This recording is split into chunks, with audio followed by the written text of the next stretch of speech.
একটা করে কামলার দাম 800 টাকা, আর এই 800 টাকা করে কামলা নেয় প্রতিদিন। ধরেন 10টা করে কামলা নিছে, 20টা করে কামলা নিছে, এত টাকা খরচ করে আলু গাড়ছে চাচায়, সার দিছে, কত কিছু দিছে।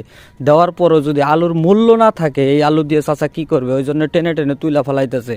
আর চাচার ভাতিজা একটা ক্ষেতের মধ্যে উনি হাল বাইছে, 5 বিঘা ক্ষেতে হাল বাইছে, কোনো আলুর কোনো মূল্য নাই। এত কষ্টের টাকা কি করবে? পুরা বিল সহ এই আলু গেড়েছে সবাই, দেখেন কত বিঘা আলু গেড়েছে। এই আলুর যদি কোনো মূল্য না থাকে, তাহলে সাধারণ মানুষ কি করবে? এত টাকা সারের দাম, এত টাকা কামলার দাম, এটা কিন্তু আমাদের মাননীয় সরকারের দেখা উচিত। আমাদের সরকার কিন্তু এটা দেখতেছে না।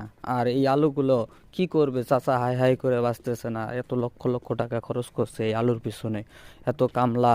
দেখেন কিভাবে সে মনের দুঃখে আলুগুলো টেনে টেনে তুলে ফেলাইতেছে। এই আলু ওনার কোনো প্রয়োজনই নাই, উনি সব ঢেলায় ফেলাইতেছে। ওনার ভাতিজা দেখেন ক্ষেতের মধ্যে হাল বাইছে, 4 বিঘা ক্ষেত হাল বেয়ে উনি এই আলু মানুষকে এমনি এমনি দিয়ে দিতেছে। 100 টাকা ধরা, এটা বাজারে নিতে অনেক টাকা খরচ হয়, এই খরচ কে দিবে বলেন? আর এটা দুঃখ